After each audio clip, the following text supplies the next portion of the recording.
மதுரையில் இருக்க கூட்டமைப்பு தலைவர் தோழர் திரு மீசா பாண்டியன் அவர்கள் உரையாற்றுவார்.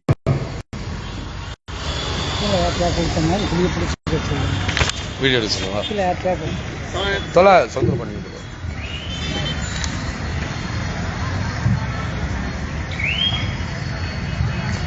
தொலை பின்னாடி பிடிச்சிக்கிட்டு கொஞ்சம் பெரியார் மண் என சொல்லுகிறோம். பெரியார் நினைவு நாள் கூட்டம் நடத்துவதற்கு பெரிய குளத்தில் அனுமதி மறுக்கப்பட்டு மதுரை உயர்நீதிமன்ற கிளையினுடைய அனுமதியோடு இந்த கூட்டம் நடந்து கொண்டிருக்கிறது. வித்தியாசமா இருக்கு. அதை பற்றியெல்லாம் எங்களுக்கு கவலை கிடையாது என்றுதான் கலைவாணன் அவர்களுடைய நிலை. மாநாடு நடத்தி திட்டம், கொள்கை, கோட்பாடு உட்காந்து எதுனாலும் உட்காந்து முடிவெடுக்கிறதுன்னு ஒரு மாசம் ஒரு வருஷம் தள்ளி போடுற அமைப்புகள் வாழுகிற இந்த நாட்டில் நினைச்சா செய்வோம், நினைச்சதை பேசுவோம். ஆனா எங்களுக்கு கொள்கையும் உண்டு. பெரியாரை நாங்கள் தலைவர்களாக வைத்துக் கொண்டவர்கள். இங்க இருக்கிற நாட்டு மாடு பாரம்பரியமான இந்த மண்ணினுடைய பழக்க வழக்கங்கள், வழிபாடு, இவைகள் மீது யார் கை வைத்தாலும் அதற்கு எதிராக நாங்கள் வீதிக்கு வருவோம். ஏதோ கூட்டத்திற்கு தலைமை தாங்குகிற தோழர் ஆதியும் நீண்ட நெடிய கோப உரையாற்றிய தோழர் கலைவாணன் மட்டுமில்லை, திருப்பரங்குன்றத்தில், மதுரை திருப்பரங்குன்றத்தில் நடைபெறுகிறது. இது மதுரைக்கான பிரச்சனை கிடையாது. திருப்பரங்குன்றம், முருகன், மலைமேல் இருக்கிற சிக்கந்தர் எங்களுக்கு சொந்தக்காரன் என பெண்கள் உட்பட ஒரு 20 பேரை திரட்டிக் கொண்டு தேனி மாவட்ட ஆட்சியர் அலுவலகம் முன்னே திடீரென மறியலிட ஈடுபட்டு கைதாகிறார்கள். எனவே ஏதோ 2 பேர் ஒரு ஆள் இருக்கிற அமைப்பாக தவறாக காவல்துறை கணிக்க வேண்டாம். ஏன் அனுமதி மறுத்தீங்கன்னு எங்களுக்கு தெரியல. ஏதாவது குண்டக எழுதியிருப்பாங்க. ஆனால் நல்லவருக்கெல்லாம் மானமும் அறிவும் மனிதருக்கு அழகு, சாதியும் மதமும் மனிதருக்கு இழிவு. மிக புத்திசாலித்தனமாக அறிவார்ந்த முழக்கங்களை இதை முன்வைத்திருக்கிறார்கள். நாட்டு மாடு நலச்சங்கம் என்ற பெயரில் தென் மாவட்டங்களை, தென் தமிழ்நாட்டை ஒரு மாதிரி கலக்கிக்கிட்டு இந்த 2 பேரும் திடீர்னு கோட்டூருக்கு கூட்டத்துக்கு பேச வாங்கன்னு கூப்பிடுறாங்க. அங்க போறோம். திடீர்னு மதுரை மேலூருக்கு வராங்க. கமிஷன் எதிர்ப்பு போராட்ட களத்துல அவங்க தங்களை அடையாளப்படுத்திக்கிறாங்க. திருப்பரங்குன்றம் என்னமோ நடக்குது, நமக்கு என்ன சம்பந்தம்னு ஒவ்வொருத்தரும் தள்ளி நின்று வேடிக்கை பார்க்கும் பொழுது, இல்லை, இதற்கும் எங்களுக்கும் சம்பந்தம் இருக்கிறது, தமிழ் சமூகத்தினுடைய பிரச்சனை இது என தேனி கலெக்டர் ஆபீஸ் முன்னாடி மறியலுக்கு இறங்குறாங்க. அது சம்பந்தமாக கூட்டத்தை நடத்துறாங்க. அதோட முக்கியமான விஷயம் பாருங்க, பெரியார் கட்சியை சேர்ந்த யாருமே இல்லாம பெரியாருக்கு நினைவு கூட்டம். ஏனென்றால் பெரியார் அமைப்புகளிடமிருந்து பரவலாக அனைத்து அமைப்புகளும் கையில் எடுத்திருக்கிற மிகப்பெரிய அறிவாயுதமாக பெரியார் இன்றைக்கு இருக்கிறார். பொள்ளாச்சியில கொல்லப்பட்ட பழனி பாபா அவர்கள் சொல்லுவார்கள், பெரியாரையும் அம்பேத்கரையும் ஏற்றுக்கொள்ளாத எவனையும் நீ ஏற்றுக்கொள்ளாதே என பழனி பாபா அவர்கள் சொல்லுவார். இந்த மண்ணினுடைய சாதிய பிரச்சனைகள், இந்த மண்ணினுடைய நீண்ட நெடிய வரலாறு, இந்த மண்ணுக்கே உரித்த நீண்ட நெடிய சுயமரியாதை போராட்டம், சித்தர்கள், சார்வாகர்கள், இன்னும் இந்த மண்ணில யாரெல்லாம் வேத மதத்திற்கு எதிராக சிந்தித்தார்களோ அதனுடைய தொடர்ச்சியாக ஒரு நீண்ட நெடிய போராட்டம் இன்றைக்கு வரை நடந்து கொண்டிருக்கிறது. அதனுடைய மிகப்பெரிய அடையாளமாக இப்பொழுது இருப்பவர் தந்தை பெரியார். அதனாலதான் பழனி பாபா சொன்னாரு, பெரியாரையும் அம்பேத்கரையும் ஏற்றுக்கொள்ளாதவனை நீங்கள் ஏற்றுக்கொள்ளாதீர்கள் என்று சொன்னார். உண்மையிலேயே ஏனென்றால் சுயமரியாதை வாழ்வே சுகமான வாழ்வு என்றார் தந்தை பெரியார். ஒரு மனிதன் தனக்கான அடையாளம் அது யாராக இருந்தாலும் சரி, கட்சி அரசியல் இதையெல்லாம் தாண்டி இன்னைக்கு காவல்துறை அதிகாரிகளாக, காவலர்களாக, இன்னும் சொல்லப்போனா பல அதிகாரிகள் மையங்களாக இன்னைக்கு சூத்திர சமூகத்தை சேர்ந்த மீசையை முறுக்கிட்டு இருக்கக்கூடிய சாதிகளாக இருந்தாலும், நான் மேல் சாதி தாங்க கீழ் சாதி பட்டியல்ல எங்களை வைக்காதீங்க என்று சொல்லுகிற சமூகங்களாக இருந்தாலும், இந்த மண்ணை பொறுத்தளவு இன்றைக்கு கல்லூரிகளை படிக்க முடிகிறது, அரசு வேலைக்கு போக முடிகிறது என்றால் அது பெரியாருடைய சுயமரியாதை இயக்கத்தினுடைய போராட்டத்தின் விளைவு. கல்லூரிக்கு சென்ற முதல் தலைமுறை ஆளாக என்னுடைய குடும்பத்திலே நான் எல்லாம் இருக்கிறேன். எங்க அப்பா கல்லூரிக்கு போனது கிடையாது, என்னுடைய தாத்தன் கல்லூரிக்கு போனது கிடையாது. முதல் தலைமுறையே நான் கல்லூரிக்கு போயிருக்கிறேன் என்றால் ஔவையார் தமிழ் கற்றவர்களாக இருந்திருக்கிறார். கீழடி நாகரிகத்திலே படித்தவர்கள் இருந்திருக்கிறார்கள். அந்த மண்பானையில ஆதவன் என்றும் தமிழிலே எழுதியிருக்கிறார். பெயர்களை தமிழிலே பானையிலே பொறிக்கிற அளவுக்கு கல்வி கற்றவனாக கீழடி நாகரிகத்திலே இருந்திருக்கிறார். இடைப்பட்ட காலத்திலே கல்வி எப்படி பறிபோனது? யார் பறித்தது? ஏன் பெரியார் சூத்திரர்களுக்கும் பஞ்சவர்களுக்கும் கல்வி வேண்டும், அரசு வேலை வேண்டும் என அவர் ஏன் போராட்ட களத்திலே இறங்க வேண்டிய அவசியமும் தேவையும் வந்தது? எதனால் வந்தது? இந்த கேள்வியை தயவு செய்து நீங்கள் கேட்டு பாருங்கள். நான் எப்படி இங்கே நின்று நான் கல்லூரியை பார்த்த முதல் தலைமுறை என நான் சொல்லுகிறேனோ அதே போல உட்கார்ந்திருக்கிற ஒவ்வொருவரும் நெஞ்சிலே கையை வைத்து, உங்க அப்பா கல்லூரியில படிச்சாரா? இல்ல நீங்க தான் முதல் தலைமுறையா கல்லூரியில படிச்சது? இல்ல உங்க பிள்ளைதான் முதல் தலைமுறையாக கல்லூரிக்கு போறானா என உங்களை தயவு செய்து கேள்வி கேட்டு பாருங்கள். ஏன் இந்த நிலைமை நமக்கு வந்தது? ஔவையார் இருந்திருக்கிறாரு, திருவள்ளுவர் இருந்திருக்கிறார், ஈரணி குறளை அவர் எழுதியிருக்கிறார், திருக்குறள் நம் முன்னே இருக்கிறது. கிட்டத்தட்ட 2000 ஆண்டுகளுக்கு முன்னே நம்மிடம் கல்வி இருந்திருக்கிறது. அந்த கல்வியை பறித்தது யார்? ஏன் நம்மை, நம்முடைய தாத்தனை, நம்முடைய பாட்டனை படிக்க விடாமல் வைத்திருந்தார்கள்? ஏன் அந்த நிலை இருந்தது என நீங்கள் தயவு செய்து ஒவ்வொருவராக உங்கள் நெஞ்சிலே கையை வைத்து கேள்வி கேட்டு பாருங்கள். நீங்கள் பார்ப்பனர்கள் அல்லாத பிள்ளைமாராக இருக்கலாம், செட்டியாராக இருக்கலாம், நாடாராக இருக்கலாம், கள்ளர் மறவர் அகமுடையாராக இருக்கலாம், வண்டியராக இருக்கலாம், கவுண்டராக இருக்கலாம், பள்ளர் பறையர் அருந்ததியர் துறைவன்னார் வரை இந்த சமூகங்கள் ஒரு படிவரிசையாக இருக்கிறார்களே. ஒவ்வொரு சமூகமும் இன்னைக்கு முதல் தலைமுறையாக கல்லூரிக்கு போகாத முத்திரையர் சமூகம் எல்லாம் இந்த தமிழ் சமூகத்திலே இருக்கிறார்கள். முத்திரையர் சமூகத்திலே பெரும்பாலும் கல்வி கிடையாது. பொருளாதாரம் இருக்கிறது, நிலம் இருக்கிறது, ஆனால் கல்வி கிடையாது. கல்வி அறிவை நம்முடைய உழைப்பு மக்களிடமிருந்து, வேளாண்குடி மக்களிடமிருந்து பறித்தது யார்?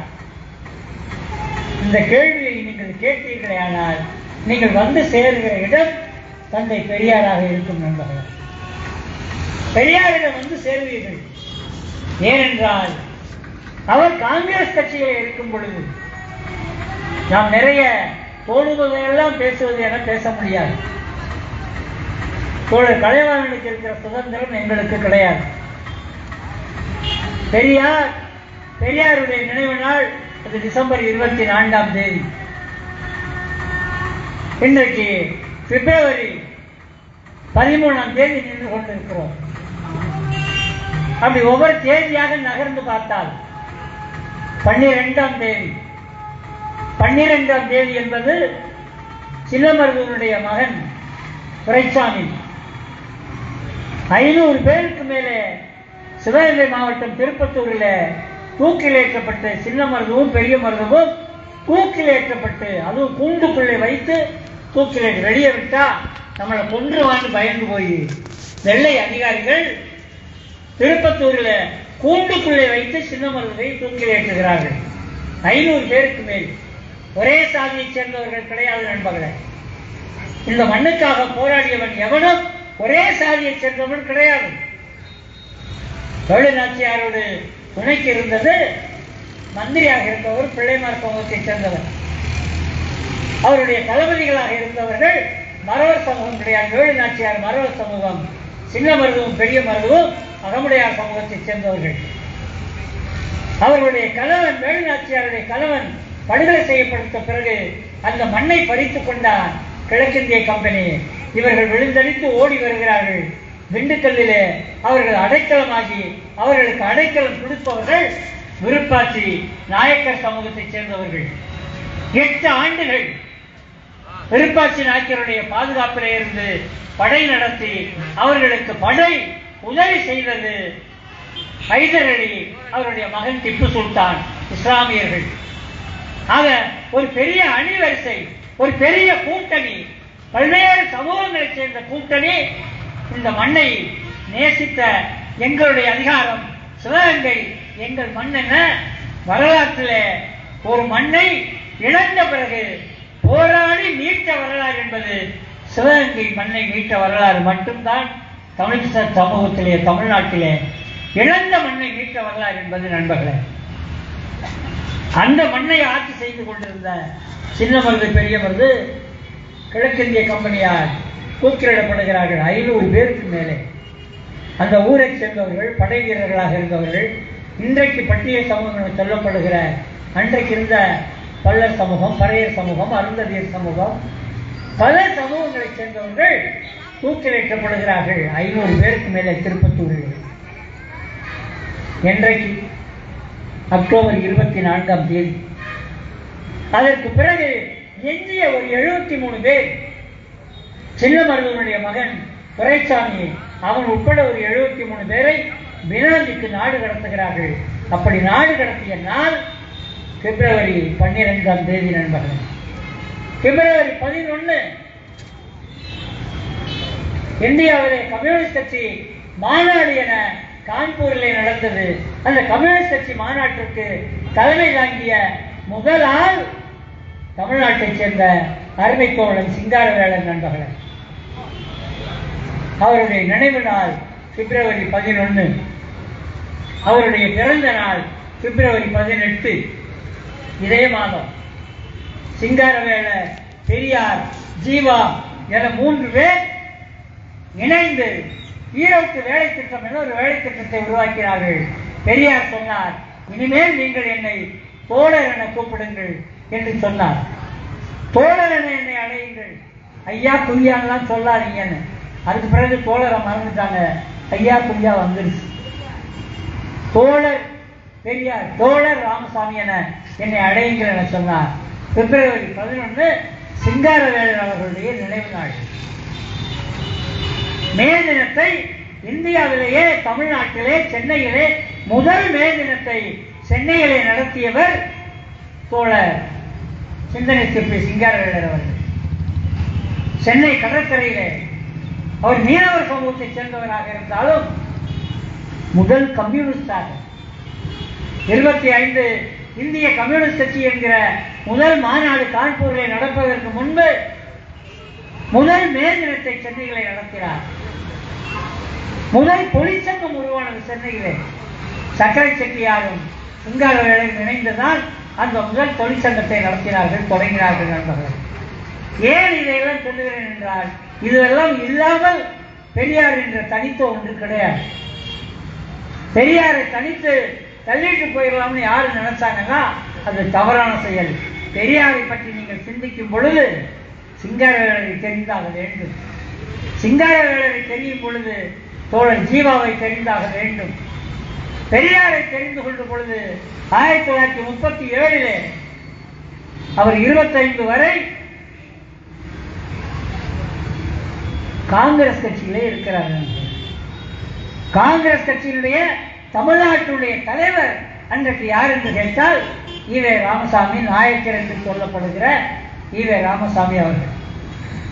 அவர்தான் காங்கிரஸ் கட்சியினுடைய தமிழ்நாட்டு தலைவராக இருந்தார். காந்தி சொல்லுகிறார், கதர் துணி, இந்த மண்ணிலே நாம் உற்பத்தி செய்யக்கூடிய கதர் துணி விற்பனை இல்லாமல் கிடக்கிறது. வெளிநாட்டில் இருந்து இறக்குமதி ஆகிற மஸ்லின் துணி, சில்க் துணி விற்பனை ஆகிறது. அதை பகிஷ்கரிக்க வேண்டும் என சொல்லுகிறார். அதை நடுத்தருகளை போட்டு கொளுத்துகிறார்கள். பெரியார் கதர் துணியை மூட்டையாக சுமந்து கொண்டு பெருத்தெருவாக விற்றுக் கொண்டு வருகிறார். கதர் வாங்கலையோ கதர், கதர் வாங்கலையோ கதர் என அவர் ஒரிஜினல் காங்கிரஸ் கட்சிக்காரனாக தமிழ்நாட்டுடைய வீதிகளிலே அவர் இயக்கம் நடத்தியவர். வேற ஒன்றும் கேட்கல. ஒவ்வொரு காங்கிரஸ் கட்சி மாநாட்டிலையும் ஒரு பேப்பர்ல எழுதி கொடுப்பாரு, என்னன்னா வகுப்பு வாரி பிரதிநிதித்துவம் வேணும். வகுப்பு வாரி பிரதிநிதித்துவம்னா என்ன? 3% இருக்கிற பார்ப்பன சமூகம் 90 இடங்களை கைப்பற்றி இருக்கிறது. அதிகாரிகளாக, டாக்டர்களாக, பொறியாளர்களாக, நீதிபதிகளாக அவர்கள் கைப்பற்றி இருக்கிறார்கள். 90% இருக்கிற உழைக்கும் மக்கள் கல்வி இல்லாமல், வேலை வாய்ப்பு இல்லாமல் இருக்கிறார்கள். பார்ப்பனர்கள் தவிர மற்ற அனைவருமே சூத்திரர்கள். தங்களை மேற்சாதி என நினைத்துக் கொண்டிருக்கிற ரெட்டியார்களும், நாயுடுகளும், முதலியார்களும், பிள்ளைமார்களும் என்னதான் இருந்தார்களும் அவர்கள் சட்டூத்திரர்களாகத்தான் இருக்கிறார்கள். பெரியார் காங்கிரஸ் கட்சிகளை பேப்பர் அப்படி நீக்குவார். காங்கிரஸ் கட்சியுடைய அகில இந்திய தலைமை அந்த வகுப்புவாரி பிரதிநிதித்துவத்தை தள்ளி வைக்கும். ஏன் வகுப்புவாரி பிரதிநிதித்துவம் கேட்டாரு? தேவர் எவ்வளவு பேர் இருக்கிறார்களோ அவர்கள் எத்தனை சதவீதம் இருக்கிறாங்களோ அத்தனை இடத்தை அவங்களுக்கு கொடு. பல்லர்கள், வேலேந்திரர் என அழைக்கப்படுகிற பல்லர்கள் எத்தனை சதவீதம் இருக்கிறாங்களோ அத்தனை இடத்தை அவர்களுக்கு கொடு. பறையர்கள், தமிழ்நாடு முழுவதும் இருக்கிற பறையர் சமூகம் எத்தனை சதவீதம் இருக்கிறார்களோ அத்தனை இடத்தை கல்லூரிகளிலும் அரசு வேலைகளிலும் கொடு. அருந்ததியர்கள் எத்தனை சதவீதம், அதான் உள்ஒதுக்கீடு இப்ப 3% வந்துச்சு. எத்தனை சதவீதம் இருக்கிறார்களோ அத்தனை சதவீதத்தை அவர்கள் கொடு. தொகுப்பா கொடு, இல்லாட்டி ஜாதி அடிப்படையிலே கொடு.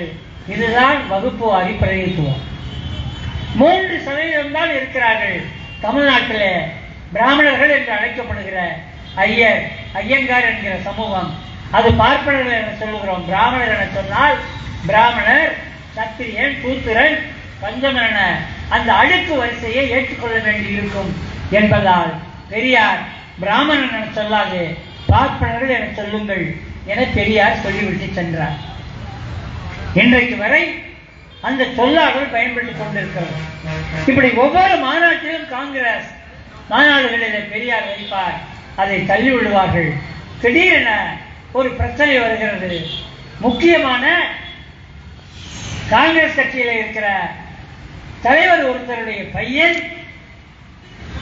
திருநெல்வேலி மாவட்டத்தில் குருகுலத்திலே படிக்க சேர்த்திருக்கிறார்கள். அந்த குருகுலத்திற்கு எல்லா தலைவர்களும் நன்கொடையை வாரி வழங்குகிறார்கள்.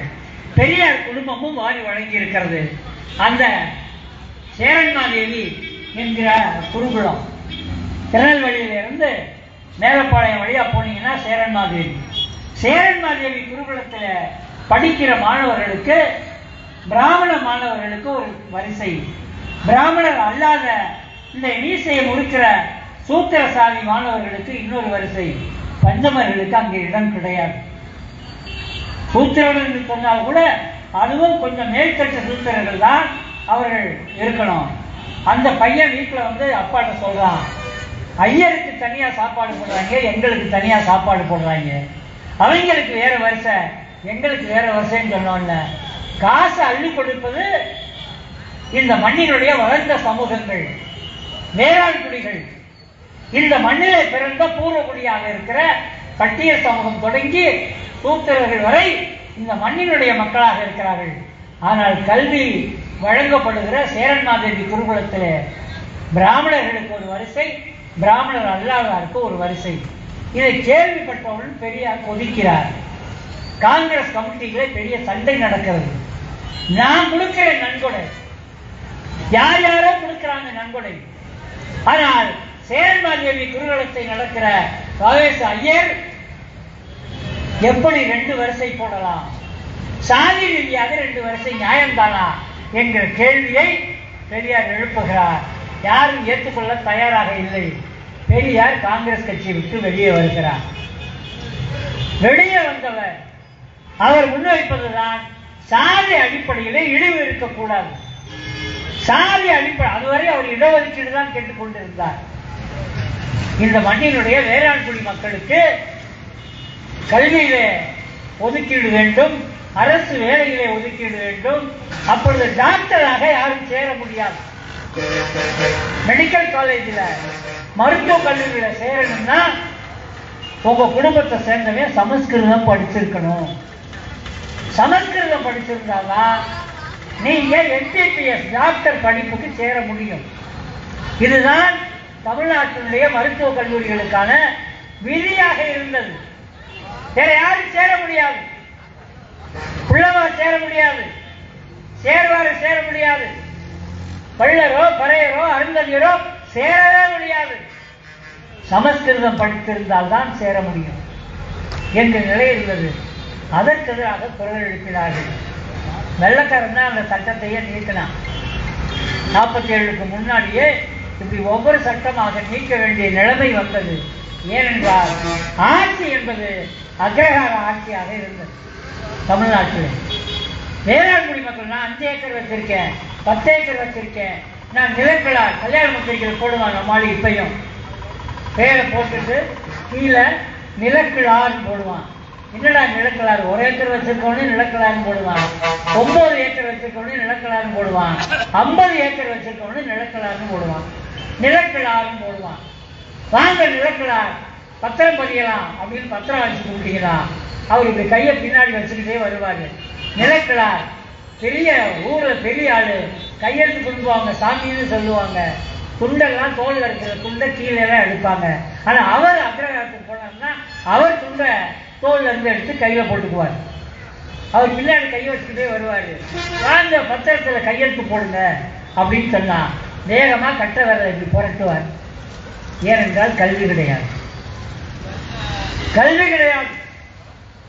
வர்ற வழியில மாட்டு வண்டியில இருக்கிற அந்த மசி இருக்கிற மை அதை லேசா அப்படி தடவிட்டு வருவாரு. அதெல்லாம் கைரேகை வைக்கிறதா நம்மளுடைய பாட்டன் பூட்டனுடைய பழக்கம்.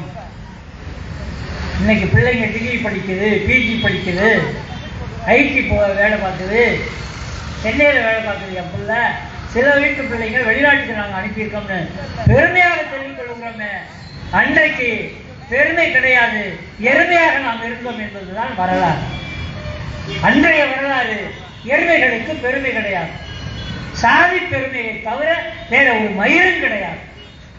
ஆனால் அக்ரஹாரத்திற்குள்ளே நுழையும் பொழுது பெரிய சாமின்னு சொல்லிக்கிட்டாலும் சரி, தோல்ல இருக்க துண்டு கைக்கு வரணும், செருப்ப கழட்டி வைக்கணும், சாமியே வணக்கம் சாமி அப்படின்னு சொல்லணும். அவர் வாடா அம்பி அப்படின்னு வார். 50 வயசு நம்ம தாத்தாவை வாடா அம்பின்னு வார். எல்லா கிராமங்களிலும் அக்ரஹாரம் இருந்தது, எல்லா ஊர்களிலும் அக்ரஹாரம் இருந்தது. அக்ரஹாரத்திற்குள்ள யாரும் போக முடியாது. இன்னைக்கு இருக்கிற மாடல் கக்கூஸ் எல்லாம் அப்ப கிடையாது. வீட்டுக்கு பின்புறத்தில் இருக்கும் கக்கூஸ், அவன் அங்க வெளிக்கு இருந்துட்டு வெளியே வரான்னா அதனுடைய பின் கலவு இருக்கிறது, அந்த பின் கலவுக்குள்ள கையை விட்டு தான் எடுக்கணும். அதை அந்த மலத்தை எடுப்பதற்கு ஒரு சாதியை இங்க நிறுத்தி வச்சிருந்தான். எந்த சாதியை பற்றி இப்ப நீங்க நாங்க பேசுறோம், நீங்க ரெக்கார்ட் பண்ணி எந்த சாதியும் தெரியல. இழிவை சந்தித்தவர்கள் நாங்கள். எங்களுடைய பட்டியல் சமூக அருந்ததியர் சமூகம் இழிவை சந்தித்த சமூகம். அவன் உள்ள கையை விட்டு தகட வச்சு அப்படி வாரும் பொழுது எரும மாடங்க உட்கார்ந்துட்டு பேட்டுக்கிட்டு இருப்பாங்க, என் தலையில விழுகும். இன்றைக்கும் நீங்கள் வடமாநிலங்களுக்கு போவீர்களே, ஆனால் மழத்தை வாரி துள்ளி வாரி அழுகிற கூடைய தலையில வச்சு போகிற பட்டியல் சமூகத்து பெண்களை ஆண்களை பார்க்கலாம். மலம் அவர்கள் தலையிலே ஒழுகிக் கொண்டிருக்கும். வடமாநிலங்களில் இன்றைக்கும் அந்த கொடுமை நடந்து கொண்டிருக்கிறது நண்பர்கள். தமிழ்நாட்டில் ஓரளவு குறைந்திருக்கிறாலும் மனித மலத்தை மனிதன் அள்ளுவது தடை செய்யப்பட்டிருக்கிறது, சட்டப்படி தடை செய்யப்பட்டிருக்கிறது. ஆனால் சட்டப்படி தடை செய்ய என்ன அர்த்தம்? மனித மலத்தை மனிதன் அள்ளுகிறான் என அர்த்தம்.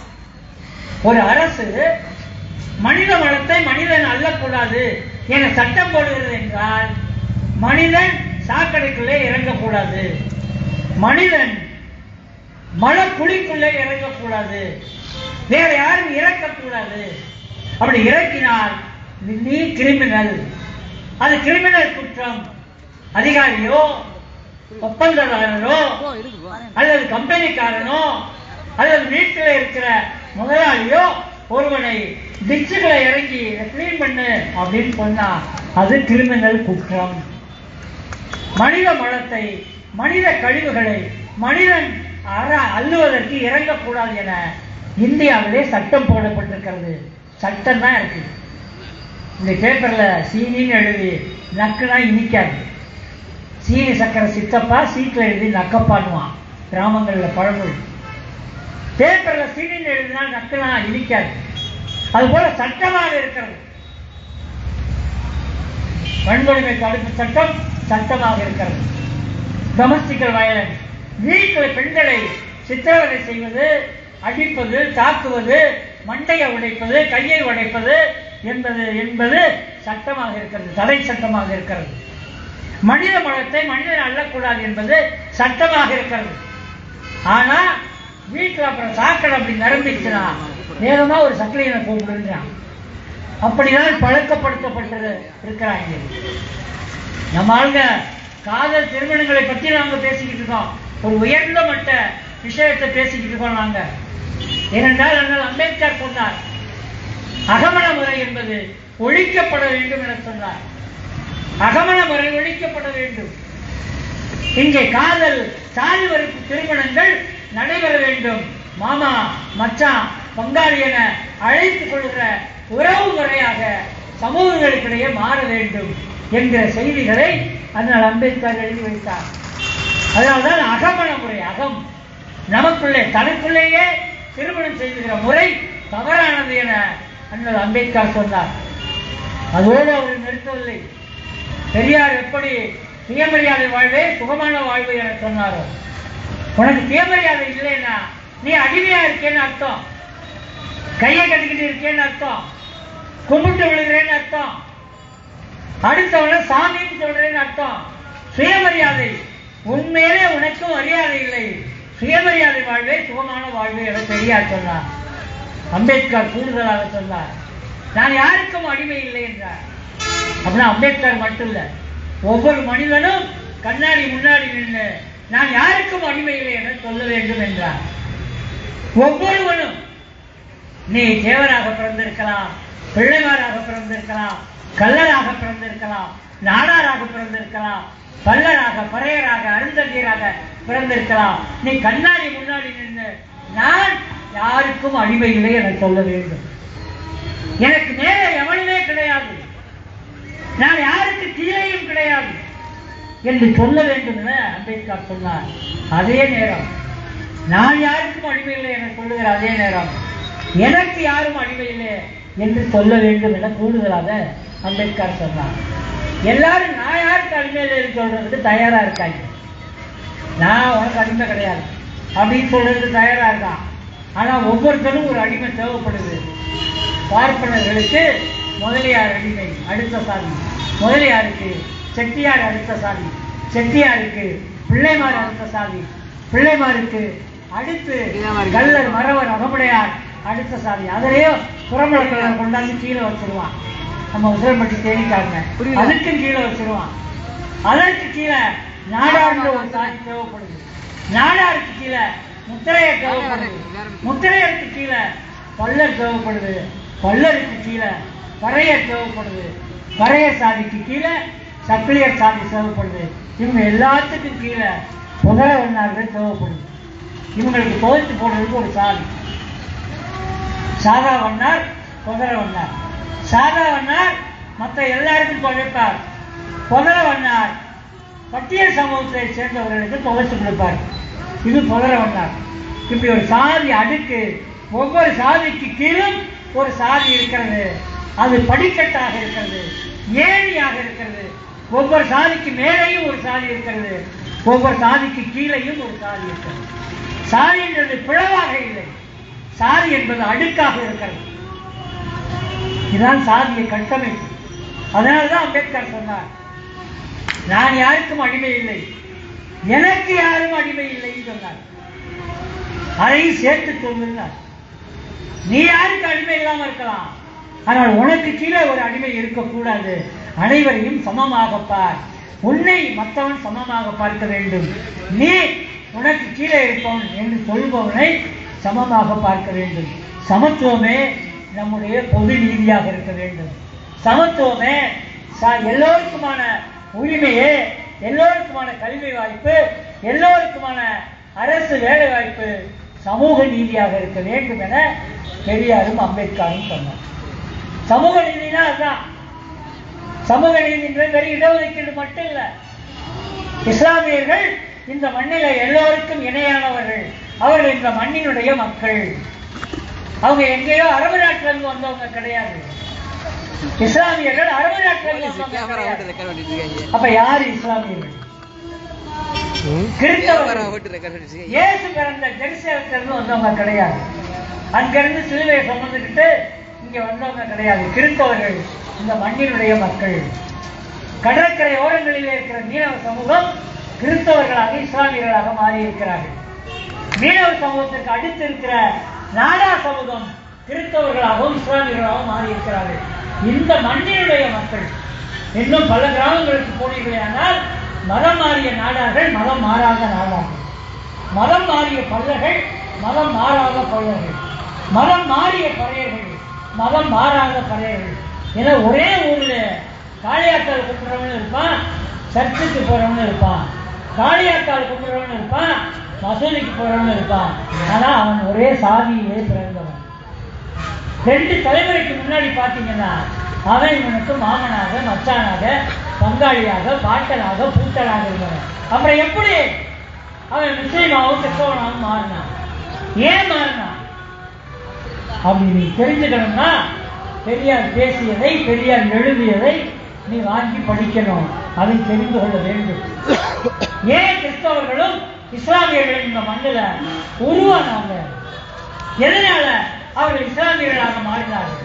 இந்த தேனிக்கு பக்கத்துல, போடிக்கு பக்கத்துல மீனாட்சிபுரம்னு ஒரு ஊர். அதான் லேட்டஸ்ட். கடைசியா 80களில் 80, 81, 82 அந்த வருஷங்கள் இருக்கு.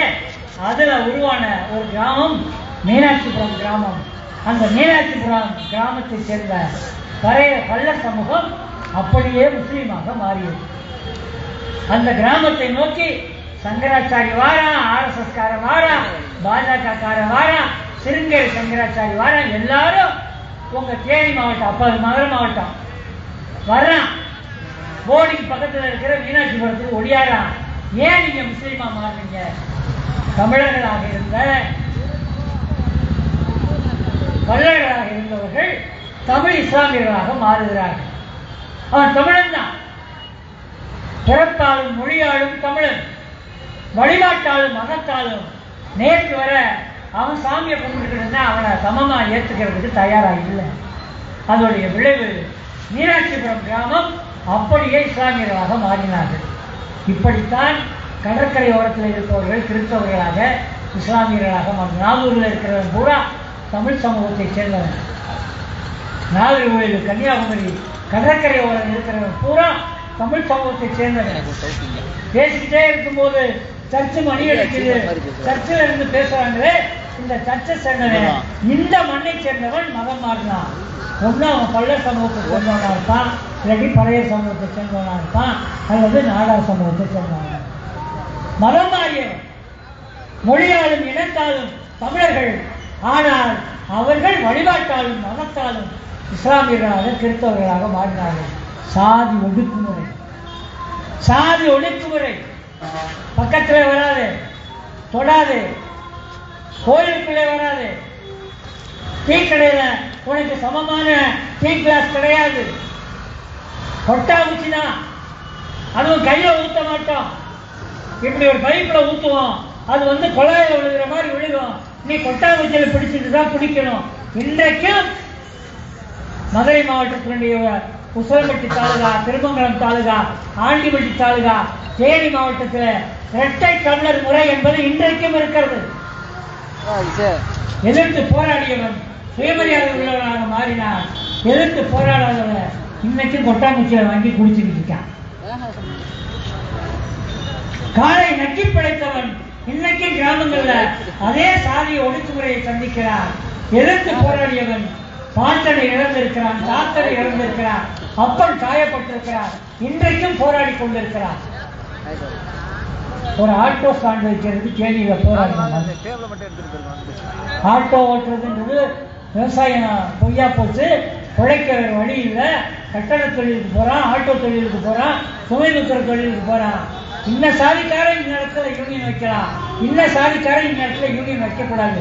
உங்க தேனி மாவட்டத்துல தேனி புது பஸ் ஸ்டாண்டுக்கு பக்கத்துல இன்றைக்கும் தேவேந்திரர்கள் என்று தங்களை பெருமையாக சொல்லிக்கிற இந்திய குலத்தோர் என்று சொல்லிக்கிற பல்லர் சமூகத்தை சேர்ந்தவர்களும் பட்டியல் சமூகத்தை சேர்ந்தவர்களும் ஆட்டோ ஸ்டாண்டு வைக்கிறதுக்கு உரிமை கிடையாது. இன்றைக்கு கடந்த 10 நாட்களுக்கு முன்னே போராடி வழக்காகி கைதாகி சிறைச்சாலைக்கு போய்விட்டு ஆட்டோ தொழிலாளர்களோடு சிறைச்சாலைக்கு வெளியே வந்த எதுக்கு ஆட்டோ சங்க போர்டு வைக்கிறதுக்கு போராடி சிறைக்கு போயிட்டு வந்த சோழன் மதியவன் இருமுறை நம்ம மேடையில உட்கார்ந்து இருக்கிறார். எதுக்கு? ஆட்டோ சங்கம் பொழைக்க வேற வழி கிடையாது. விவசாயம் 3 போக விவசாயம் பொய்யா போச்சு, 2 போக விவசாயம். அந்த விவசாய நிலங்களையும் வித்தாதான் பிள்ளைங்களை படிக்க வைக்க முடியும், பிள்ளைங்களுக்கு கல்யாணம் பண்ணி வைக்க முடியும். வேற வழி இல்லை. லோடு மேனா போயிருக்கான். தேனியினுடைய அந்த பஞ்சு கிடங்கு பகுதிகள், மார்க்கெட் பகுதிகளில் லோடு மேனா இருக்கான். ஜாதி வித்தியாசம் இல்லாமல் லோடு மேனா இருக்கான். நான் அந்த ஜாதியாக்கும், நான் இந்த ஜாதியாக்கும்னு பெருமை மகிழ்ச்சி பேசுறவன் கூட அங்க எல்லாருமே லோடு மேனா இருக்கான். எல்லாருமே ஆட்டோ தொழிலாளியா இருக்கான். ஷேர் ஆட்டோ ஓட்டுறான், பஸ் ஸ்டாண்ட்ல ஆட்டோ ஓட்டுறான்.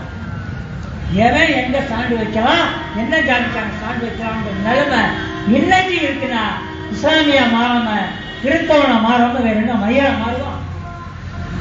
கடந்த நூற்றாண்டிலே கேட்ட சொல்லுவான், ஃபாதர் வந்தாரு, மாவு கொடுத்தாரு, கிறிஸ்தவன் ஆயிட்டான். பிஸ்கட் கொடுத்தாரு, கிறிஸ்தவன் ஆயிட்டான். இல்ல, சாதி ஒடுக்குமுறை எதிர்த்து போராடியவன், பெரியாருடைய கருத்துக்களை ஏற்றுக்கொண்டு சுயமரியாதை வாழ்க்கைக்கு போராடியவன், அவன் சிறைக்கு போனார், சித்திரவதைக்கு ஆளானார், படுகொலை செய்யப்பட்டார். ஏராளமான பேர் படுகொலை பட்டியலில் இருக்கிறது. சுயமரியாதையோடு இருக்க வேண்டும் என்று நினைத்தவன். நான் அடிமையில்லை என சொல்லி தலையில் இருந்த பறையர்களும் பல்லர்களும் அருந்ததியர்களும் சம அந்தஸ்துக்காக, சம மரியாதைக்காக இன்றைக்கும் போராடி கொண்டிருக்கிறான். தமிழ்நாடு முழுவதும் போராடி கொண்டிருக்கிறான். வரும்பொழுது பார்த்து விடுதலை சிறுத்தைகள் என்னுடைய அருமை தோழன் பாவரசு பேர் போட்டு போஸ்டர் ஒட்டியிருந்தாங்க. விடுதலை சிறுத்தைகள் பாவரசு ஒரு ஆர்ப்பாட்டத்திற்கு வந்து சென்றிருக்கிறார். சாதிய ஒடுக்குமுறைக்கு எதிராக, சாதி வெறிக்கு எதிராக விடுதலை சிறுத்தைகள் இந்த மண்ணிலே இன்றைக்கும் போராடி கொண்டிருக்கிறார்கள். பெரியகுளம் மண்ணிலே அதற்கான கூட்டம் விடுதலை சிறுத்தைகள் நடத்தி இருக்கிறார்கள். தமிழ் புலிகள் நடத்தி கொண்டிருக்கிறார்கள். தயவு செய்து போராடுகிற அமைப்புகளை குறை இருந்தால் சுட்டிக்காட்டுங்கள். மொத்தமா நீங்க கழித்து தள்ளி வைக்க முடியாது. நான் கலைவாணனையும் கேட்டுக்கிறேன், மற்றவங்களையும் கேட்டுக்கிறேன். எல்லாரையும் போலே நான் தான் யோக்கியன்னு அப்படி யாருமே பேச முடியாது. நான் பேச முடியாது. நான் போராடுபவர்களோடு கரம் கோர்க்கிறேன். ஏனென்றால் இன்றைக்கும் புறங்கள் ஒடுக்குமுறை சுயமரியாதைக்காக போராடி கொண்டிருக்கிறான் தமிழன். ஆனால் அவனுக்கு பெயர் இந்த மண்ணிலே பறையன், இந்த மண்ணிலே பல்லன், இந்த மண்ணிலே சக்கிலியன், இந்த மண்ணிலே நாடார். அவர் வேணா சாணார்ன்ற பேரை மாற்றி நாடார்னு மாற்றிருக்கலாம். ஆனால் பொருளாதாரத்திலே அந்தஸ்தாக வளராதவன் இன்றைக்கும் சாதி இழிவை சந்தித்துக் கொண்டிருக்கிறான். ஒரு 100 வருஷத்துக்கு முன்னாடி ஜாதி எப்படி இருந்துச்சோ அப்படிதான் இப்ப இருக்கான்னு நீங்க கேட்டீங்கன்னா இல்லை நண்பர்கள்.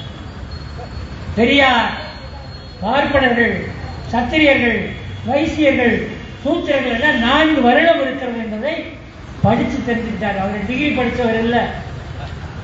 அண்ணல் அம்பேத்கர் அவர் பேருக்கு பின்னாடி வால் மாதிரி அவர் வாங்கின டிகிரி இருக்கு.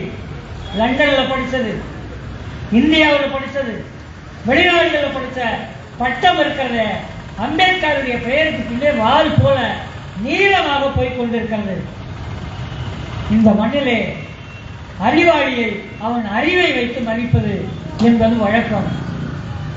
வெளிநாடுகளில் லண்டன் பல்கலைக்கழகத்தில் 2 பேருடைய புகைப்படத்தை அந்த நூலகத்தில் வைத்திருக்கிறார். லண்டன் பல்கலைக்கழகத்தினுடைய நூலகத்தில் ஒரு புகைப்படம் உலகம் முழுவதும் தலைவனாக கொண்டாடப்பட்டுக் கொண்டிருக்கிற சமீபத்திலே சென்னை கன்னிமாரான் நூலகத்திலே சிலை அமைத்தார்களே தமிழ்நாடு அரசு, காரல் மார்க்ஸ் சிலை. அந்த காரல் மார்க்ஸுடைய படம் இருக்கிறது. பக்கத்தில் இன்னொரு படம் இருக்கிறது, அண்ணல் அம்பேத்கர் அவர்களுடைய படம். லண்டன் யூனிவர்சிட்டியில லண்டன் யூனிவர்சிட்டியுடைய பல்கலைக்கழக நூலகத்தில் 2 படங்கள் இருக்கிறது. ஒன்று காரல் மார்க்ஸினுடைய படம், மற்றொன்று அண்ணல் அம்பேத்கருடைய படம். உலகம் முழுவதும் அறிவாளிகளை அவனுடைய சிந்தனையை வைத்து மதிக்கிறான். ஆனால் இந்த மண்ணிலே அம்பேத்கரா, அவன் மகர் சாதியை சேர்ந்தவன், அவன் பட்டியல் சாதியை சேர்ந்தவன் என சாதியை வைத்து பார்க்கிறான். லண்டன் அவன் அறிவை மதிக்கிறது, தேனி அவன் சாதியை பார்க்கிறது. இன்றைக்கும் இந்த 100 ஆண்டுகள், கடந்த 100 ஆண்டுகள் முழுவதும் இதற்கு எதிரான போராட்டங்கள் நடந்திருக்கிறது. தந்தை பெரியார் தலைமையிலே, அண்ணல் அம்பேத்கர் தலைமையிலே, ரெட்டமலை சீனிவாசனார் தலைமையிலே, அயோத்திதாச பண்டிதர் தலைமையிலே, இமானுவேல் சேகரன் தலைமையிலே, இங்கே என்.சி. குருசாமி அவர்கள் தலைமையிலே, என்.சி. ராஜா அவர்கள் தலைமையிலே கடந்த 100 ஆண்டு என்பது நான் சொல்லுகிற தலைவர் எல்லாம் யார் என கூகுள்ல தயவு செய்து போட்டு பாருங்க. எம்.சி. ராஜான்னா யாரு, என்.சி. குருசாமினா யாரு, ரெட்டமலை சீனிவாசன்னா யாரு, அயோத்திதாச பண்டிதர்னா யாரு, இமானுவேல் சேகரன்னா யாரு? அண்ணல் அம்பேத்கர் தெரியும், பெரியார் தெரியும். நான் சொன்ன இந்த பட்டியல் இருக்கிறத, இந்த பட்டியலை கூகுளில் போட்டு பாரு. அவனுடைய அறிவும் அவன் போராட்டமும், அவர்கள் யாருக்காக போராடினார்கள், எதற்காக போராடினார்கள் என்கிற வரலாறு இருக்கிறது. அந்த வரலாறு நமக்கு அப்பொழுதுதான் புரியும். அப்படி புரிந்தால்தான் நாம் பெரியாரிடம் வந்து சேர முடியும். அப்படி புரிந்தால்தான் அண்ணல் அம்பேத்கரிடம் வந்து சேர முடியும், காரல் மார்க்சிடம் வந்து சேர முடியும். வெறும் சிலம்பத்தில் திறந்தா பத்தாது. 12 மணி நேரம், 8 மணி நேரம் வேலை, 8 மணி நேரம் வேலை, 8 மணி நேரம் உறக்கம், 8 மணி நேரம் ஓய்வு, 24 மணி நேரத்தை 3ஆக பிரித்தார் தொழிலாளி வர்க்கம், கம்யூனிஸ்டுகள். 8 மணி நேரம் வேலை பாரு போதும். 8 மணி நேரம் தூக்கம் அந்த உடம்புக்கு அவசியம். அப்பதான் ரீப்ரொடியூஸ் ஆகும், உன்னுடைய மூளை ரெஃப்ரெஷ் ஆகும், உன் உடம்பு மறுபடியும் உழைக்க சிந்திக்க தயாராகும். 8 மணி நேரம் நீ தூங்கணும், 8 மணி நேரம் நீ ஓய்வு எடுக்கணும், ஜாலியா விளையாடணும், பொண்டாட்டியை கொஞ்சணும், பிள்ளைங்களை கொஞ்சணும், பக்கத்து வீட்டுக்காரனோட பேசணும், சினிமா பார்க்கணும், நாடகம் பார்க்கணும், சுற்றி பார்க்கணும். இவ்வளவு நீ செஞ்சாதான் உன் மூளை ரெஃப்ரெஷ் ஆகும். திருவிழா நடத்துறீங்கல்ல, வருஷத்துக்கு ஒரு திருவிழா கூட நடத்தி கும்மாளமா நீங்க இல்லைன்னு சொன்னா உங்க மூளை ரெஃப்ரெஷ் ஆகாது. இப்படி 3 8 மணி நேரங்களாக தொகுத்தாங்க. ரஜினி தொகுக்கல, மார்க்சியர்கள் தொழிலாளர்கள் தொகுத்தது. 3 8 மணி நேரங்களாக பிரித்தது தமிழ்நாடு அரசு. முதலாளி கேட்கிறான், பன்னாட்டு முதலாளி கேட்கிறான், கோடி கோடியா கொள்ளையடிக்கிற வெளிநாட்டு முதலாளி கேட்கிறான்னு 12 மணி நேரம் அப்படின்னு ஒரு சட்டத்தை நம்ம ஸ்டாலின் அரசாங்கம் தான் கொண்டு வந்துச்சு. தமிழ்நாடு முழுவதும் போராட்டம். அனைத்து கட்சிகளும், அனைத்து தொழிற்சங்கங்களும், அனைத்து கம்யூனிஸ்டுகளும், அனைத்து தமிழ் தேசியர்களும் போராடினோம். உடனடியாக ஸ்டாலின் அதை பின்வாங்கினார். 8 மணி நேரமே இருக்கட்டும். ஏன் சொல்றீங்க? சிலை திறப்பது என்பது பாராட்டுக்குரியது. அந்த சிலை தொழிலாளி வர்க்கத்தினுடைய நலனை, தொழிலாளி வர்க்கத்தினுடைய உரிமையை, தொழிற்சங்க உரிமையை, தொழிலாளர் உரிமையை, வாழ்வுரிமையை அந்த சிலை பேசுகிறது. அந்த சிலையை வடித்த சிற்பி பேசாமல் இருக்கலாம். அந்த சிலையாக இருக்கிறானே காரல் மார்க்ஸ் மூலதனம் என்கிற நூலிலே பேசுகிறார். மார்க்சியம் என்கிற சித்தாந்தத்தின் மூலமாக பேசுகிறார். இதை புரிந்து கொள்ள வேண்டும். பெரியார் என்பது வெறும் படம் அல்ல, பெரியார் என்பது வெறும் புத்தகம் அல்ல, அம்பேத்கர் என்பது வெறும் படம் அல்ல. வீட்டுக்கு வீடு அம்பேத்கர் படத்தை வச்சு மாலை போட்டா போதும், பூ வச்சா போதும், வெள்ளி செவ்வாய்க்கு காளியக்காலுக்கு பதிலாக கூட கொடுக்கலாம் அப்படின்னு நினைச்சீங்கன்னா அம்பேத்கரை அவமானப்படுத்துகிறீர்கள், அம்பேத்கரை இழிவு செய்கிறீர்கள். அம்பேத்கருடைய புத்தகங்களை படிங்க. ஏன் பௌத்தம் வீழ்ச்சியுற்றது? இந்த மண்ணினுடைய மதமாக உருவான புத்த மதம் இருக்கிறது, பௌத்தம், அது ஏன் வீழ்ச்சியுற்றது? யார் அதை வீழ்த்தியது? எந்த மன்னன் வீழ்த்தினார்? வீழ்த்தி இங்கே இந்து சனாதனத்தை திரும்ப கொண்டு வந்தார்கள். பௌத்தம் எந்த மண்ணிலே தோன்றியதோ அந்த இந்திய மண்ணிலே பௌத்தம் அழிக்கப்பட்டது ஏன் என்பதை அம்பேத்கர் தொகுத்து எழுதியிருக்கிறார். வீழ்த்திய மன்னனுடைய அந்த சனாதன பார்ப்பனிய சிந்தனை இருக்கிறது, அதை தொகுத்திருக்கிறார். பெரிய பெரிய தொகுப்புகளாக இருக்கிறது. எடுத்து படித்து பாருங்கள். அம்பேத்கரை வாசியுங்கள், தயவு செய்து அம்பேத்கரை படியுங்கள், பெரியாரை படியுங்கள். மார்க்ஸ் எழுதிய சித்தாந்தத்தை, உழைக்கும் மக்களுக்காக எழுதிய சித்தாந்தத்தை தயவு செய்து படியுங்கள்.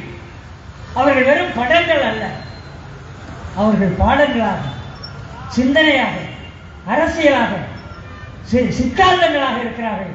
அதை புரிந்து கொண்டால்தான் தமிழ்நாட்டினுடைய மக்களுக்கான விடுதலை கருப்பு, சிவப்பு, நீலம் என்ற 3 வண்ணத்திலே தொக்கிக் கொண்டிருக்கிறது என தமிழ்நாடே இன்றைக்கு பேசிக் கொண்டிருக்கிறது.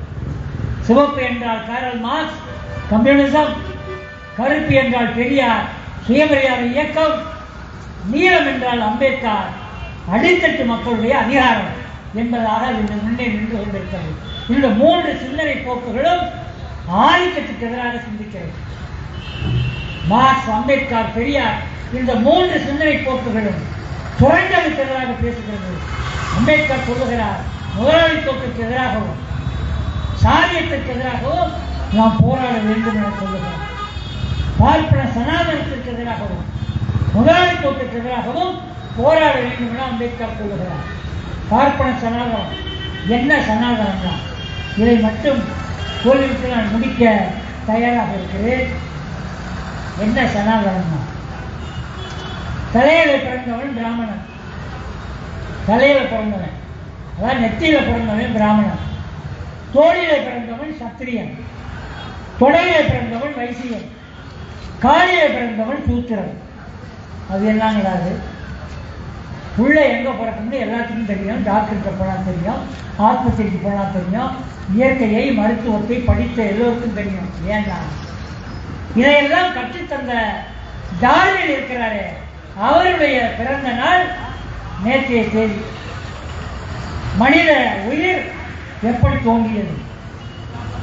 மனித உயிர் எப்படி தோன்றியது? உயிரினங்கள் எப்படி தோன்றியது? அமீபா எப்படி தோன்றியது? அமீபாவிலிருந்து ஒரு செல் உயிர் எங்கிருந்து வந்தது? ஒரு செல் உயிரிலிருந்து இருசெல் உயிர் எங்கிருந்து வந்தது? இருசெல் உயிரிலிருந்து மல்டி செல், பல செல்களை வைத்திருக்கிற உயிர் எங்கிருந்து வந்தது? தண்ணீருக்குள்ளே இருக்கிற உயிர் தரையிலும் தண்ணீரிலும் இருந்தது. எப்படி தவளை போன்று உயிர் உருவானது? தரையிலே மட்டும் எப்படி உயிர் வாழ்ந்தது? குனிந்து நடந்த குரங்கு எப்படி நிமிர்ந்த மனிதனாக மாறியது? நிமிர்ந்த மனிதனுடைய நீண்டிருந்த கையும் கால்களும் எப்படி சுருங்க ஆரம்பித்தது, மடங்க ஆரம்பித்தது? உழைப்பு என்பது அந்த மனிதனை, அந்த குரங்கை மனிதனாக மாற்றியது. உழைப்பு தான் மனிதர்களை மாற்றியது. விலங்கிற்கும் மனிதர்களுக்கும் இருக்கிற வித்தியாசம், விலங்கு சிந்திக்க தெரியாது, அதுக்கு மொழி கிடையாது. ஆனால் மனிதர்களுக்கு சிந்தனை, சிந்தனை உருவாக்கம், சித்தாந்தம், அரசியல், அறிவு, இதையெல்லாம் தாண்டி மொழி என்பது ஒரு மிகப்பெரிய அறிவு தொகுப்பாக இருக்கிறது. ஒவ்வொரு இனத்தைச் சேர்ந்தவனுக்கு மலையாளம் அவனுக்கு ஒரு தொகுப்பாக இருக்கிறது, தெலுங்கு அவனுக்கு ஒரு தொகுப்பாக இருக்கிறது, தமிழ் நமக்கு தொகுப்பாக மட்டுமில்லை உயிராக இருக்கிறது. 1937 கல்வியிலே இந்தி திணிப்பை கொண்டாந்த பொழுது அதற்கு எதிராக மறைமலையடிகளார், சோமசுந்தர பாரதியார், தந்தை பெரியார் அதற்கு எதிராக போராடினார்கள். தமிழ்நாட்டிலிருந்து பலர் சென்னையை நோக்கி போனார்கள், கைதானார்கள். கைதாகி சிறைச்சாலைக்கு போனார்கள். சிறையிலே நடராஜனும் தாளமுத்தும் இறந்து போனார்கள். அந்த 2 பேருடைய நினைவிடம் சென்னை மூலக்கொத்தோளத்தில் இன்றைக்கும் இருக்கிறது. 39 இறந்து போனார்கள் இந்த 2 பேர். அதற்கு பிறகு தொடர்ந்து போராட்டம். இந்தி திணிப்பை கொண்டு வந்த ராஜகோபாலாச்சாரி ராஜினாமா செய்வது வரை அது திரும்ப பெற தயாராக இல்லை. ஒரு வெள்ளை அதிகாரி தான் திரும்ப பெற்றார். 1938 தொடங்கி இன்றைக்கு வரை நாம் இந்தி திணிப்புக்கு எதிராக போராடி கொண்டிருக்கிறோம்.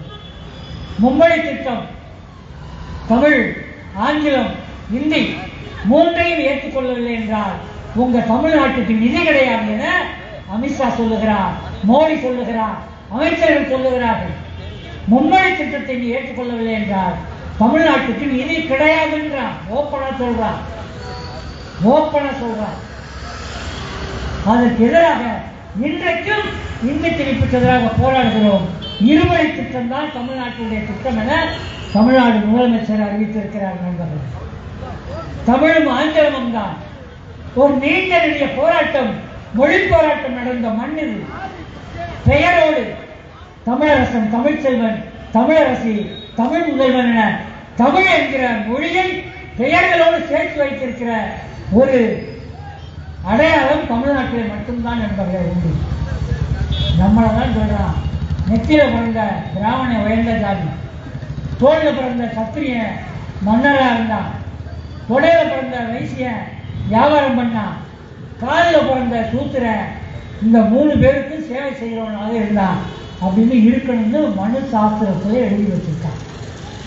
இந்து சனாதன பார்ப்பன நூலான மனுவில் எழுதி வைத்திருக்கிறார். இது அம்பேத்கர் சொல்றாரு, பெரியார் சொல்றாரு, சங்கராச்சாரியார்களே சொல்றாங்க. நமக்கு டவுட். இந்த 4 வர்ணங்கள், பிராமணன், சத்திரியன், வைசியன், சூத்திரன், 4 வர்ணங்கள் சொல்லி அதுக்கு கீழே பட்டியல் சமூகம் என்று சொல்லுகிறார். வர்ணத்துக்குள்ளே வந்தவர்கள் தான் இந்த 4 வர்ணம். இந்த 4 வர்ணத்திற்குள்ளே 4000 ஜாதிகள் இருக்கிறது. 5வதாக பஞ்சமர்கள், தீண்டத்தகாதவர்கள் என இருக்கிறார்கள். அவங்க எப்படிங்க பிறந்தாங்க? நெத்தியில, தோல்ல, தொடையில, பாலத்தில் பிறந்த வர்ணங்கள் அவர் சொல்றார். அவங்க ஒரிஜினலா ஒரு ஆத்தா பண்ணி பிறந்திருக்காங்க. ஆனா எல்லாருமே மனித குலத்திலே ஒரு பெண்ணினுடைய உறுப்பிலிருந்து பிறந்தவர்கள் தான் எல்லோருமே. இந்த வர்ணாசிரமம் இருக்கிறது, இந்த வர்ணாசிரமம் தான் சனாதனம். சனாதனத்தின் அடிப்படையில் தான் நான் தீர்ப்பெழுதுகிறேன். மதுரை உயர்நீதிமன்ற கிளையில ஜி.ஆர். சாமிநாதன் என்கிற நீதிபதி சொல்லுகிறார் என்றார். இந்த 4 வர்ண கோட்பாட்டின் அடிப்படையில் தான் நான் தீர்ப்பெழுதுகிறேன். 4 தீர்ப்புகளை கொடுத்திருக்காங்க உயர்நீதிமன்ற கிளை. திருப்பரங்குன்ற மலை மேல அவங்க எங்க கேட்கிறானோ RSS காரன் அங்க தீபம் ஏற்றலாம். கந்தூரி என்கிற பெயரில் இஸ்லாமியர்கள் தர்காவிலே ஆடு, கோழி என்ன நம்ம சாப்பிட்றோமோ அதை படைச்சிட்டு, சாமிக்கு படைச்சிட்டு சாப்பிட்றது நம்ம பழக்கம். தொடரமாடனுக்கு, கருப்பசாமிக்கு, காளியக்காலுக்கு, மாரியக்காலுக்கு அதை கற்றுக்கிட்ட இஸ்லாமியர்கள் சிக்கந்தர் தர்காவுக்கு ஆடு, கோழி பலியிடுறது பழக்கம். 3 ஆண்டுகளாக இருக்கிறது. அது செய்யக்கூடாது என ஒரு சட்டத்தை, தீர்ப்பை உயர்நீதிமன்ற கிளை போட்டிருக்கிறது. தர்கா சந்தனக்கூடு நடத்துகிறது.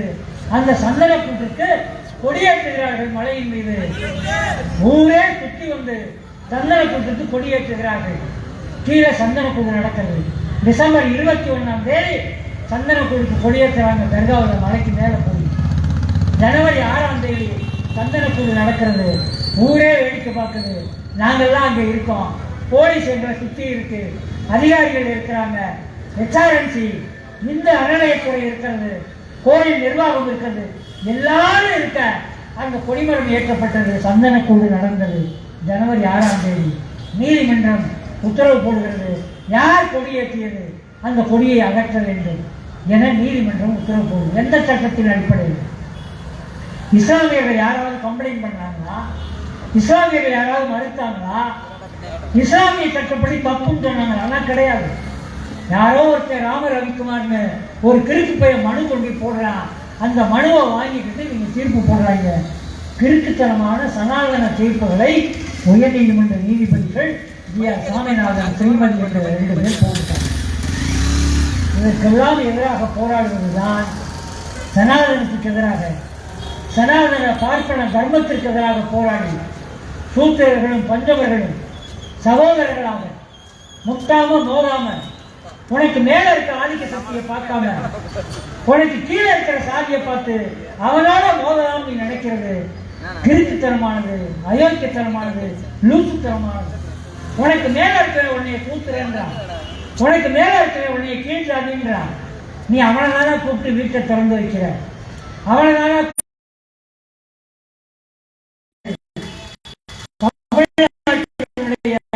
அனைத்து சமூகத்தை சேர்ந்த உழைக்கும் மக்களும் ஒன்றாக நின்று பார்ப்பன சனாதன தர்மத்தை முறியடிப்போம், தோற்கடிப்போம். பெரியாரை, அண்ணல் அம்பேத்கரை, காரல் மார்க்ஸை, Rettamalai சீனிவாசனை, Ayothidasa பண்டிதரை, Emmanuel சேகரனை, MC. குருசாமியை, MC. ராஜாவை படிப்போம். அவர்களை கையிலே ஆயுதங்களாக, கருத்து ஆயுதங்களாக கையில் எடுப்போம். வேறு ஆயுதங்கள் நமக்கு இப்பொழுது தேவையில்லை. கருத்து ஆயுதம் தேவை.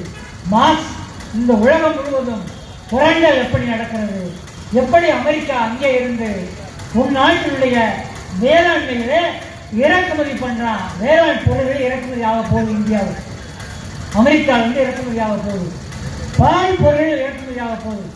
இங்க நடக்கிற விவசாயத்தில் நீ உற்பத்தி செய்கிற நெல், கரும்பு, வாழை, காய்கறி, பூ இதையெல்லாம் நீ அமெரிக்காவுக்கு ஏற்றுமதி பண்ணா அமெரிக்கா உனக்கு 18% வரி போட்டுட்டான், 18% வரி. ஆனா அமெரிக்காவிலிருந்து பால் பவுடர் வரப்போகுது, அமெரிக்காவிலிருந்து உற்பத்தி செய்த வேளாண் பொருட்கள், விவசாய பொருட்கள் வரப்போகுது.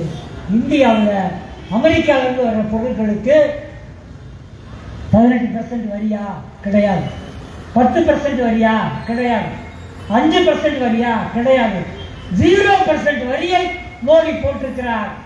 அமெரிக்காவிலிருந்து வருகிற பொருட்களுக்கு வரி கிடையாது.